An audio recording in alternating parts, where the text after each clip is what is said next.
మనకి చాలామంది తెలివైన వాళ్ళుగా ఉన్నారు. కాస్త మందబుద్ధితో ఉన్నారు. ఇలా అనేక రకమైనటువంటి జనం మనకు కనబడతా ఉంటారు. దీనంతటికీ పుట్టిన రాశి యొక్క ప్రభావం ఎంతవరకు ఉంటుంది? అలాగే నక్షత్రాల ప్రభావం ఏమన్నా ఉంటుందా? లగ్నాల ప్రభావం ఏమన్నా ఉంటుందా? వీటిలన్నిట్లి గురించి కూడా మనం ఈ వీడియోలో మాట్లాడుకుందాం. ఇప్పుడు కొన్ని రాశుల వారు చూడండి వెరీ షార్ప్ ఉంటారు. Very, very sharp. ఇప్పుడు మిథున రాశి మనం తీసుకుంటే కాలికేస్తే మెడకి, మెడకేస్తే కాలికేసేస్తారు. తర్వాత ఈ యొక్క వాళ్ళని కన్విన్స్ చేయడం ఇక ఎవరి వల్ల కాదు. ఆ తర్వాత మళ్ళా మనము వాళ్ళని ఏదైతే మనం చెప్పబోతున్నామో వాళ్ళు ముందు ఎస్టిమేట్ వేస్తారు. ఎక్కువగా మనకి తమిళనాడులో నేను ఐఐటి మెడ్రాస్‌లో చదువుతున్నప్పుడు వేళాచారి అని మా ఆనంద్ మార్గ్ ఆశ్రమం ఉంటుంది. ఇప్పుడు కూడా ఉంది. వేళాచారి ఇట్స్ ఐక్యరాజ్య సమితిలో సభ్యత్వం ఉన్న ఆశ్రమం, ఇంటర్నేషనల్ ఆశ్రమం. 300 బ్రాంచెస్ ఇండియాలో ఉన్నాయి. 180 దేశాల్లో మా ఆనంద్ మార్గ్ ఆశ్రమం ఉంది. అక్కడ మేము ఆ వేళాచారి ప్రాంతంలో మేము తమిళ్ స్టూడెంట్స్‌ని చూసేవాళ్ళం. మాతో పాటు చదివేవారు కాబట్టి చూసేవాళ్ళం. కాలికేస్తే మెడకి, మెడకేస్తే కాలికి. అలా ఐక్యూ ఎలా ఉండేదంటే భయపడిపోయేవాళ్ళం అనమాట. సో, అంత తెలివితేటలు పాదరసం లాంటి తెలివితేటలు ఎలా వచ్చినాయి అంటే, ఈ యొక్క పునర్వసు నక్షత్రం వాళ్ళకి మూడో పాదం, పుష్యమి ఈ పుష్యమి వాళ్ళు ఈ కర్కాటక రాశిలోకి వచ్చేటటువంటి వాళ్ళకంటే కూడా మనకి ఈ మిథున రాశి మూడో పాదం, పునర్వసు మూడో పాదం వాళ్ళు చాలా ఫాస్ట్ ఉన్నారు. సో, డెసిషన్ మేకింగ్ పవర్స్ వచ్చేసరికి కాస్త డైలమాలో ఉంటారు. కత్రినా కైఫ్‌ని, ఐశ్వర్య రాయ్‌ని ఇద్దరిని తీసుకొచ్చి ఎవరిని పెళ్లి చేసుకుంటావో చెప్పు నాయనా అంటే అప్పుడు వాళ్ళు డెసిషన్ తీసుకోలేరనమాట. ఇది ఒకటే వీళ్ళలో లోపం. ఆ విధంగా మనము మేషరాశిని మనం తీసుకున్నప్పుడు మేషరాశికి విపరీతమైనటువంటి దూకుడు స్వభావం. దేన్నైనా సరే హుషారు. అయితే మేకపోతే గాంభీర్యం ఉంటుంది. అంటే లోపల భయం ఉంటుంది. కానీ దుఖాయ్ కమాండర్ ఏం చెప్తాడు? Almost all the air force commanders కానీ, లేకపోతే ఈ యొక్క ఆర్మీలో కమాండర్స్, ఈ ఆర్మీ మెన్ వీళ్ళంతా కూడా ఎయిర్ మ్యాన్ వీళ్ళంతా కూడా నేవీల్ వీళ్ళంతా కూడా ఈ యొక్క మేషరాశి ప్రభావంలోకి వస్తారు. పోలీస్ ఆఫీసర్స్ అంతా. సో, ఈ ఆర్మీ వాళ్ళు కమాండర్ ఆర్డర్ ఇవ్వడమే వీళ్ళు వెంటనే చేసేస్తారు. That's all. సో, ఈ విధంగా మహేష్ శర్మ అని వింగ్ కమాండర్ ఉండేవాడు. టాంజన్ ఎయిర్ ఫోర్స్ కమాండర్. ఒకసారి మేము ఎయిర్ ఫోర్స్ బేగంపేట్ గేట్‌లోకి వెళ్తుంటే అప్పుడు అక్కడ ఉన్నటువంటి జవాను నేను తీసుకెళ్ళిన ఇంకొకళ్ళని రానివ్వట్లేదనమాట. ఇద్దరికీ అర్హత ఉంది లోపలికి వెళ్ళడానికి. కానీ అతను రానివ్వట్లేదు. నన్ను ఒకడినే పంపుతున్నాడు. అట్లా కాదని నేను ఇచ్చేస్తే అడుగుతుంటే తుపాకీ తీసాడు నా మీద పెట్టడానికి. సో, వెంటనే మహేష్ శర్మ వింగ్ కమాండర్‌కి ఫోన్ చేయగానే లోపలికి వెళ్ళిన తర్వాత ఆయన బిస్కెట్లు ఇచ్చి, టీ ఇచ్చి ఒకటే చెప్పాడు నాకు. అప్పటి నుంచి గుర్తుపెట్టుకోండి అందరూ కూడా. మేష రాశి వాళ్ళ సైకాలజీ చెప్తున్నా. నాయనా వాళ్ళు ఫోర్త్ క్లాస్ పీపుల్ ఎయిర్‌మెన్ సెక్యూరిటీలో ఉంటాడు. వాళ్ళకి బ్రెయిన్ పనిచేయదు. ఫస్ట్ షూట్ చేసేసాడనుకో తర్వాత నువ్వేం చేస్తావు తర్వాత? కాబట్టి be careful with them. Don't argue అని చెప్పాడు. అంటే ఏంటి? ఆయన ఎయిర్ ఫోర్స్‌లో గేట్ దగ్గర ఉన్నటువంటి సెక్యూరిటీ. ఆయన గవర్నమెంట్ ఎంప్లాయీ ఎయిర్‌మ్యాన్. ఈయన ఆఫీసరే. బట్ పాలిష్డ్‌గా ఉంటారన్నమాట. సో, మేషరాశి వాళ్ళు ఫోర్త్ గ్రేడ్ ఎంప్లాయీస్‌తో గొడవలు పెట్టుకోకూడదు మీరు. అంటే మేషరాశి వాళ్ళ దూకుడు స్వభావం ఉంటుంది. కమాండర్ షూట్ అన్నాడనుకోండి పాకిస్తాన్‌లో, అంతే షూటే. ఆడు అవతలోడు మనం వెళ్ళినా బోర్డర్ దగ్గర ఉన్నా మనల్ని కూడా షూట్ చేసి అవతల పడేస్తారు. తర్వాత సంగతి తర్వాత. కాబట్టి ఈ యొక్క మేషరాశి వాళ్ళంతా దూకుడు స్వభావము, ఆలోచన తక్కువగా ఉంటుంది. ఏమనుకోకండి మళ్ళీ ఆలోచన తక్కువగా ఉందని. అంటే పాపం ఈజీగా మోసపోతారని. మీకు అర్థం కావట్లే నేను చెప్పేది. మళ్ళీ కామెంట్స్ పెడతా ఉంటారు. బాధపడతా ఉంటారు. Don't worry. ఇక వృషభ రాశి వాళ్ళు ఉందనుకోండి. వీళ్ళది పాపం ఎద్దు ఏం చేస్తుందండి? గాడి చాకరీ. నిన్న ఒక వీడియోలో చూశాను. అబ్బా! ఎంత బాగా చెప్పాడురా బాబు ఈ పాయింట్ అనుకున్నాను. వృషభ రాశి వాళ్ళందరికి అసలు బుర్ర లేదు. వీళ్ళకి మందబుద్ధులు అన్నాడు. కరెక్ట్, అది వాస్తవమేమో. ఎందుకనంటే ఈ యొక్క వృషభ రాశి వాళ్ళు, నాది వృషభ రాశి కాబట్టి చెప్తున్నాం. మామూలుగా అబ్బా! మనంత తెలివైన వాళ్ళు లేరు. అబ్బా! అని పెద్ద ఫీల్ అయిపోతూ ఉంటాం మనం. అయితే అది కాదు నాయన, బోలెడుమంది ఓ 250 మంది, 300 మంది మోసాలు చేస్తూ ఉంటారు నన్ను. ఇప్పుడు కూడా మీరు బాగుపడాలని, సమాజాన్ని రెనోవేట్ చేయాలని, రిఫార్మ్ చేయాలని మనకెందుకంట ఇవన్నీ? ఆ!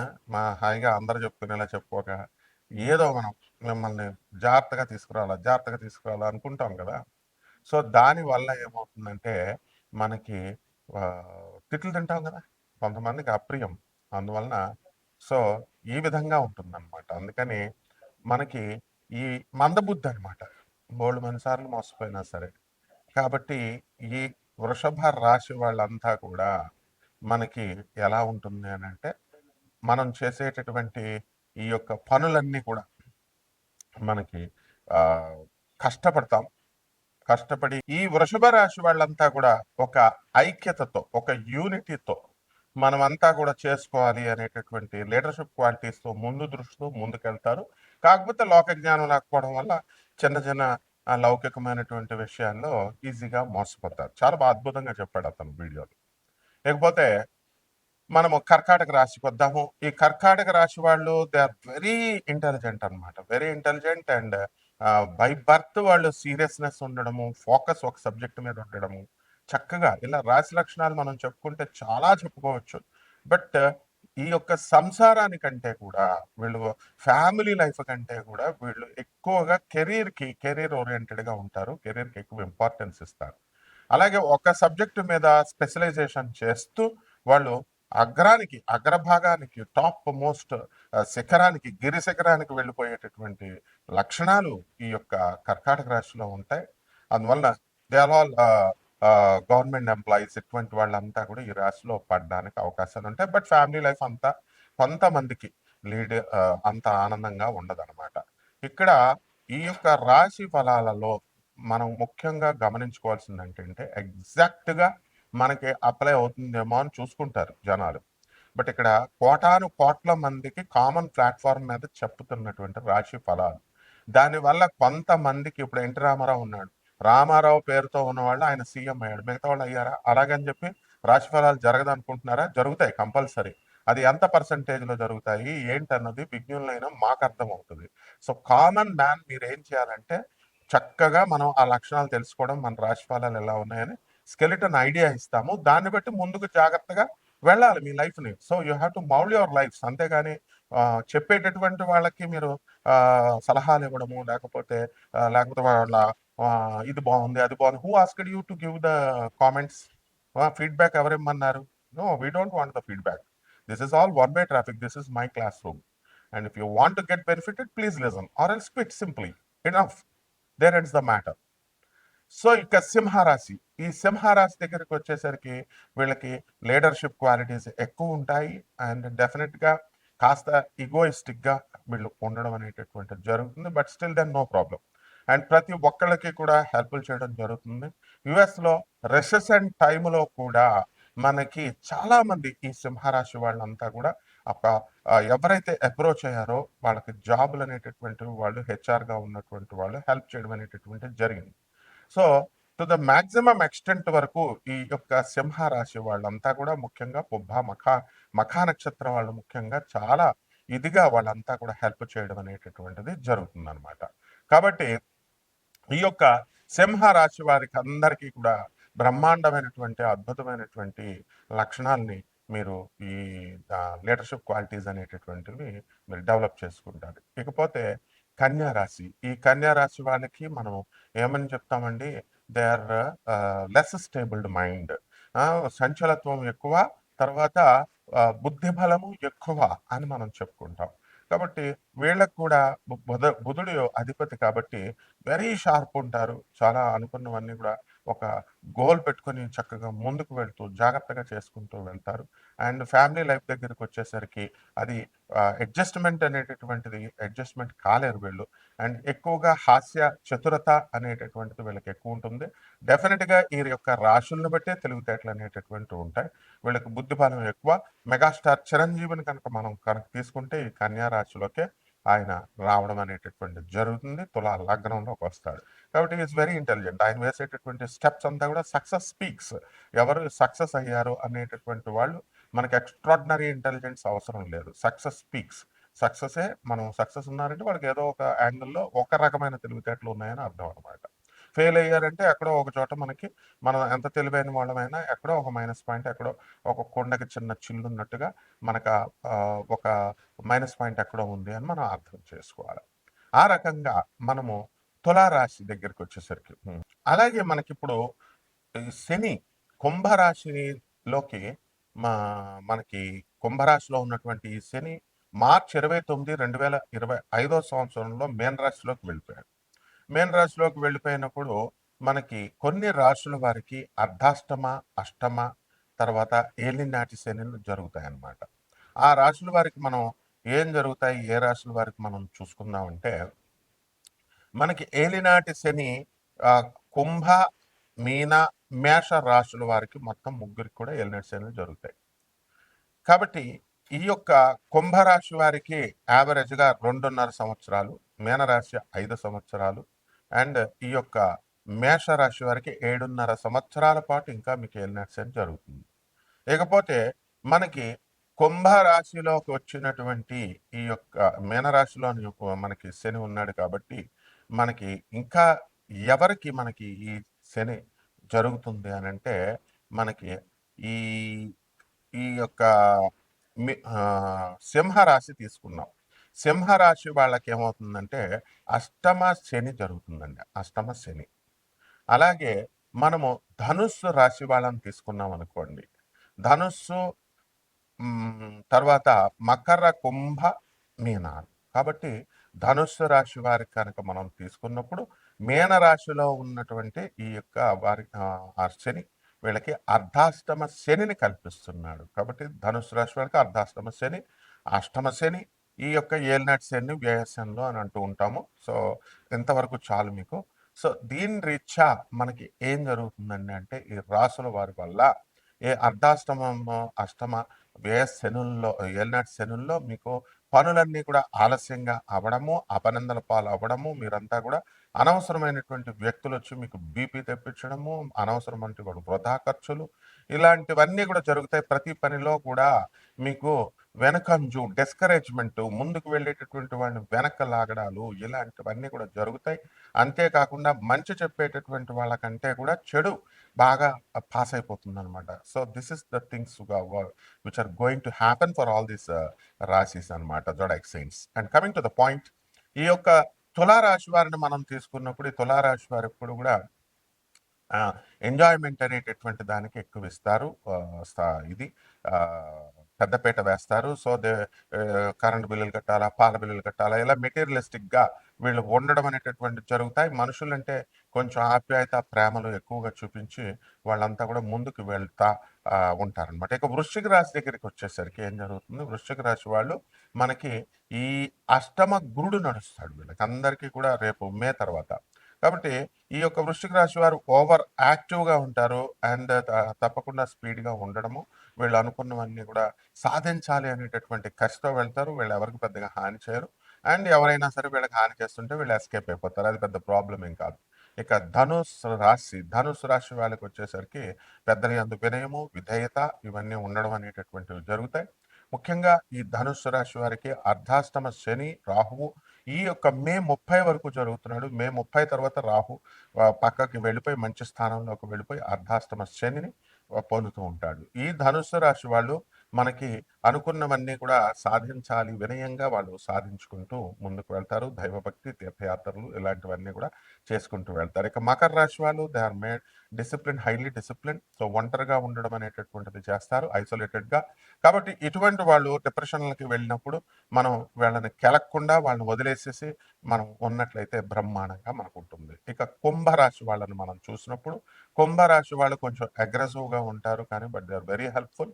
అండ్ బంధువులను అందరినీ కూడా వీళ్ళు పైకి తీసుకురావడము, బంధువులు అందరితో కూడా వీళ్ళని అడగకపోయినా సరే వీళ్ళు కెలుక్కొని మరీ వెళ్ళి బంధువులు ఇళ్ళకి వెళ్ళి మరి వాళ్ళతో వాళ్ళకి సహాయాలు చేసి మళ్ళీ దొబ్బలు తిని వస్తూ ఉంటారనమాట అన్నిటిలో కూడా. సో ఇలాంటివన్నీ కూడా పట్టించుకోరు పాపం వాళ్ళు. అవతల వాళ్ళు వాళ్ళకి దొబ్బలు పెట్టినా ఏం చేసినా కూడా they won't care, but they will be keeping on helping the people. ఇక ఆఖరిగా మీనరాశిని, ఈ మీనరాశి వాళ్ళని మనం చూసుకున్నప్పుడు ఏం జరుగుతుందంటే చక్కగా ఈ యొక్క ఒక చేపలాగా చాలా స్పీడ్ అనమాట. And they know that techniques అనమాట. How to manipulate the things and వాళ్ళ పనులు వాళ్ళు ఎలా చేయించుకోవాలి అనేటటువంటిది అంతా కూడా ఈ యొక్క మీనరాశి వాళ్ళకి తెలుస్తుంది. అండ్ వాళ్ళు తెలుసుకోవాలనుకునేటటువంటి వాళ్ళ అభిప్రాయాన్ని వాళ్ళ మదర్ ద్వారా, వాళ్ళ ఫాదర్ ద్వారా, వాళ్ళ బంధువుల ద్వారా, వాళ్ళ ఫ్రెండ్స్ ద్వారా రప్పించడం. అంటే వీళ్ళకి ఈ పని కావాలి. ఈ పని కావాలి అంటే వాళ్ళు డైరెక్ట్‌గా చెప్పరనమాట. వీళ్ళ నోటి చేత కొన్ని ప్రశ్నలేపిచ్చి, వాళ్ళ చేత కన్విన్స్ చేయించి, యెస్ అని వీళ్ళ చేత చెప్పించేటటువంటి ప్రత్యేకమైనటువంటి లక్షణాలు ఈ మీనరాశి వాళ్ళందరికీ కూడా ఉంటాయి. కాబట్టి ఈ యొక్క శని మనకి వెళ్ళిన తర్వాత ఈ అర్ధాష్టమ, అష్టమ ఈ ఏలినాటి శని ప్రభావాల వల్ల ఈ 12 రాశుల మీద ఎలాంటి ప్రభావాన్ని చూపిస్తాయి? తెలివితేటలు అనేటటువంటివి ఈ 12 రాశుల వరకు ఉన్నాయి కాబట్టి, ఈ శని ప్రభావం వలన ఈ తెలివితేటల్లో ఏమైనా మార్పు ఉంటుందా? డెవలప్‌మెంట్ ఇలాంటి విషయాలన్నీ కూడా మనం విడివిడిగా ఒక్కొక్క రాశికి తెలుసుకుందాం. మకర రాశి. మకర రాశి వాళ్ళందరికీ కూడా ఏలినాటి శని వెళ్ళిపోయింది. కాబట్టి చాలా హ్యాపీగా ఉంటుంది. ఈ మే 30, 2025 సంవత్సరం తర్వాత మనకి రాహు ధనస్థానంలోకొస్తున్నాడు.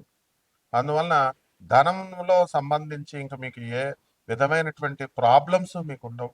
అనుకున్నవి సాధించుకుంటూ ముందుకు వెళ్తారు. కాకపోతే నోటికి సంబంధించినటువంటి దుర్వ్యసనాలు రావడానికి అవకాశాలుంటాయి. ఈ మకర రాశి వాళ్ళకి తాగుడు అలవాటు అవ్వడానికి అవకాశాలున్నాయి. సిగరెట్లు, తాగుడు తాగి పడేస్తారనమాట. నోటికి సంబంధించిన దుర్వ్యసనాలంటే అవే. అలాగే మీకు ఇతరులని అందరిని కూడా కఠినంగా వాళ్ళ మంచి కోరి మీరు చెబుతారు. కానీ మిమ్మల్ని వాళ్ళు అపార్థం చేసుకోవడానికి అవకాశాలుంటాయి. అవన్నీ పట్టించుకోకండి. మీరు చేసుకునేది జాగ్రత్తగా చేసుకెళ్ళిపోండి. జాస్తీర్ ఋషి అనేటటువంటి అబ్బాయి నార్త్ కరోలినా అమెరికాలో మంచి 9th గ్రేడ్‌లో మంచి 99%, 98% మార్క్స్ సాధించి మరి చెస్‌లో కూడా మ్యాథ్ ఎగ్జామ్‌లో కూడా అద్భుతంగా అతను చేసుకొని అక్కడి నుంచి ఆ యొక్క ఎకనామిక్స్ మిగతా సబ్జెక్ట్స్ అవన్నీ చేయాలా. అతను చదువుతున్నటువంటి స్కూల్‌లో ఆ మ్యాథ్స్, సైన్స్ కోర్సులు అయిపోతే చక్కగా కొత్త స్కూల్‌లో ఇంకా ఇంప్రూవ్డ్ వెర్షన్స్ చక్కగా ఇంకా లేటెస్ట్‌గా ఇంకా ఎక్కువ డీప్ కోర్ సబ్జెక్ట్స్ చదవాలి కాబట్టి మ్యాథ్ అండ్ సైన్స్‌లో ఎక్కువ ఫోకస్ ఉంటుందని చెప్పి వేరే స్కూల్‌లో టెస్టులు రాసి వేరే స్కూల్‌లో అప్లై చేసుకొని సీట్ సాధించాడు. మకర రాశిలో అందరూ రాదంటే వస్తుంది నాయన నువ్వు పెట్టు అని ఎంకరేజ్ చేస్తే అతను పెట్టాడు, సాధించాడు. ప్రపంచంలోనే అత్యద్భుతమైనటువంటి స్కూల్‌లో చేరాడు. అంటే ఎందుకు రాలేదండి మకర రాశి వాళ్ళకి వచ్చింది కదా! అలాగే చాలామంది చేస్తున్నటువంటి ఉద్యోగాలను మానేసి వాళ్ళంతా కూడా కొత్త కొత్త ఉద్యోగాలు పెట్టుకునేటటువంటి అవకాశాలు ఈ యొక్క మకర రాశిలో ఉంటాయి. అలాగే మకర రాశి వాళ్ళు భార్యాభర్తల మధ్య కొట్లాటలు జరుగుతున్నటువంటి వాళ్ళు కోర్టులకు వెళ్ళినటువంటి వాళ్ళు ఉంటారు. ఆ కోర్టుల సమస్యల్లో ఉన్నటువంటి వాళ్ళకి భార్యను ఎలాగో అలాగ వదిలించుకోవాలి అని చెప్పేసి మరి ఎన్నో విశ్వ ప్రయత్నాలు చేస్తున్నటువంటి హస్బెండ్స్ ఉంటారు. అటువంటి వాళ్ళ ఆటలు సాగవు. మీకు అనుకూలంగా తీర్పులు రావు. కాబట్టి మీరు ఈ మకర రాశి వాళ్ళు ఆస్తులకు సంబంధించినటువంటి వ్యవహారాలలో మీరు సాధించుకోవడానికి అవకాశాలుంటాయి. అలాగే స్త్రీలకు సంబంధించి మీరు చెడు అయిపోవడానికి అవకాశాలున్నాయి. వాళ్ళ వల్ల మీకు సమస్యలు అనేటటువంటివి రావడానికి అవకాశాలున్నాయి. అంతేకాదు మే 30, 2025 సంవత్సరం వరకు అష్టమ కేతుగ్రహ ప్రభావం వలన మీ అందరికీ కూడా ఆత్మహత్యా సదృశమైనటువంటి సమస్యలు రావడానికి అవకాశాలుంటాయి. కాబట్టి ఇటువంటి ఒంటరిగా ఉండకండి. అసలు డిప్రెషన్‌గా ఉన్నటువంటి వాళ్ళ మాటలు వినకండి. కాబట్టి ఈ రకంగా మీరు మకర రాశి వాళ్ళు కనుక తెలివితేటలతో చేసుకుంటే బ్రహ్మాండంగా ఉంటుంది. ఇక పరిహారాల దగ్గరికొచ్చేసరికి మకర రాశి వారు కిలోంపావు ఉలవల్ని, ఆవు పేడ రంగు ఉన్నటువంటి వస్త్రాలను గాని, లేదా మల్టీ కలర్డ్ వస్త్రాల్ని కేతు జపం చేసుకొని, కేతు స్తోత్రాలు చేసుకున్న తర్వాత ఈ దానాన్ని పేదవారికి మనక పంచుకున్నట్లయితే పేద బ్రాహ్మడికి సరిపోతుంది. అలాగే మనం ఈ జమ్మి చెట్టు చుట్టూ మీరు 108 ప్రదక్షిణాలు సోమవారం నాడు ఉదయం 8 గంటలకు చేసుకోవాలి. ఇలాంటి మరికొన్ని విశేషాలతో మీరందరూ కూడా ఫ్రీగా చెప్పబడేటటువంటి నాన్ కమర్షియల్ ఆస్పెక్ట్‌తో చెప్పబడేటటువంటి మా జ్యోతిష్యానికి మీరందరూ జెన్యూన్‌గా రీజన్స్ ఉన్నటువంటి వాళ్ళు మమ్మల్ని ఎప్పుడైనా సరే స్క్రీన్ మీద ఉంటుందా ఆ నంబర్‌కి మీరు వాట్సాప్ చేసుకోవచ్చు మీ డీటెయిల్స్. శుభమస్తు.